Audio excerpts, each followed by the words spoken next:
안녕하세요. 여러분의 경제학 짱친, 경제학 짱박사입니다. 폴 크루그먼의 국제경제학, 어렵게만 느껴지셨죠? 제가 핵심만 쏙쏙 뽑아서 아주 명쾌하게 풀어드릴게요.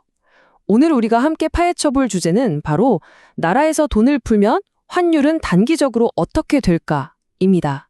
자, 시작하기 전에 제가 아주 재미있고 또 중요한 질문 하나 던져볼게요.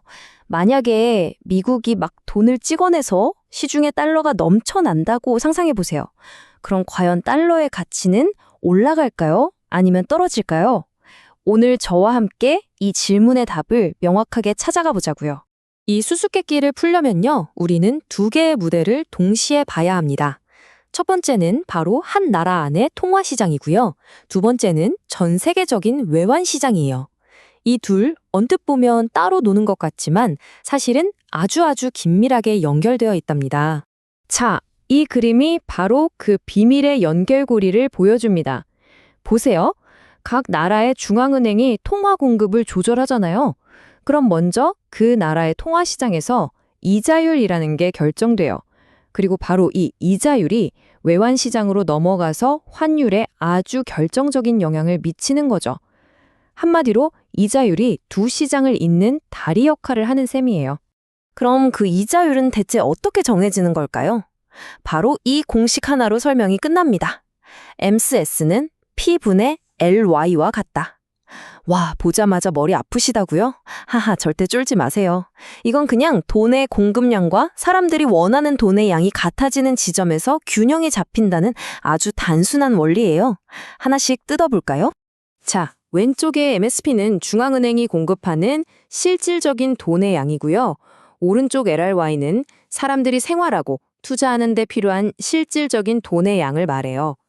그리고 이 둘의 균형을 맞추는 가장 중요한 가격 변수가 뭐다? 네, 바로 이자율, R입니다. 이자율이 오르면 사람들이 돈을 빌리기보다 저축하려 할 테니 돈에 대한 수요가 줄고 반대면 늘어나겠죠? 바로 그 원리입니다. 좋습니다. 이제 기본기는 다졌으니까 진짜 사건 현장으로 한번 가보시죠. 미국의 중앙은행, 우리가 흔히 페드라고 부르는 연방준비제도가 시중의 달러 공급을 확 늘리기로 결정했다고 가정해봅시다.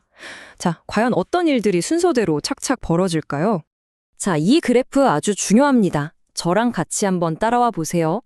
먼저 그래프의 아래쪽, 미국의 통화시장에만 딱 집중해 봅시다. 원래 통화 공급량은 저기 수직선 M1이었어요. 근데 페드가 돈을 풀어서 공급량이 M2로 늘어났죠? 그러니까 저 수직선이 통째로 오른쪽으로 쓱 이동하는 겁니다. 네, 바로 이겁니다. 결과는 아주 직관적이죠. 시중에 달러가 헌해졌잖아요. 그럼 돈의 가치, 즉 돈을 빌리는 값인 이자율이 어떻게 될까요? 당연히 떨어지겠죠. 그래프에서도 보세요. 균형점이 1에서 2로 옮겨가면서 이자율이 R1에서 R2로 쭉 하락하는 게 명확하게 보입니다.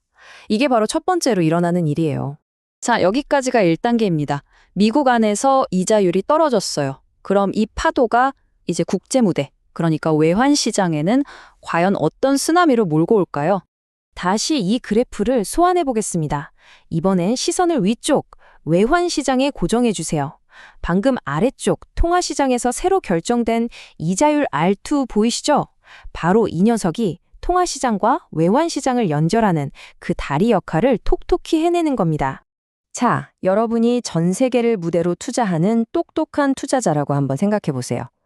이자율이 낮아져서 수익이 별로인 미국 달러 예금에 돈을 묻어두시겠어요? 아니면 상대적으로 이자가 더 짭짤한 유로 예금으로 옮겨가시겠어요? 그렇죠. 돈은 정직합니다. 무조건 수익률이 더 높은 곳으로 흘러가게 되어 있어요. 맞습니다. 미국의 이자율이 R2로 떨어지면 달러 예금에서 기대할 수 있는 수익률 자체가 낮아지니까 저기 달러 예금의 기대 수익률 곡선이 통째로 아래로 훅 내려가 버립니다. 투자자들이 너도 나도 달러를 팔고 유로를 사려고 하니까 시장에서 달러는 인기가 떨어지고 그 가치도 하락하는 거죠. 결국 환율은 2원에서 2투로 상승하게 됩니다. 자, 이제 전체 그림이 딱 맞춰졌습니다. 한번 정리해 볼까요? 미국이 통화 공급을 늘리니까 아래쪽 1에서 2로, 미국 이자율이 하락했고 R1에서 R2로, 이게 외환시장으로 넘어가서 달러의 매력을 떨어뜨렸어요. 그 결과 달러 가치가 하락하고 위쪽 1에서 2로 달러 유로 환율은 상승한 겁니다. 모든 과정이 이렇게 논리적으로 착착 연결되는 거죠. 이 논리가 진짜 탄탄한지 확인해 보려면 한번 상황을 뒤집어 보면 되겠죠? 그럼 이번에는 반대로 유럽중앙은행이 유로화를 팍팍 푼다고 가정해 봅시다. 어떻게 될까요?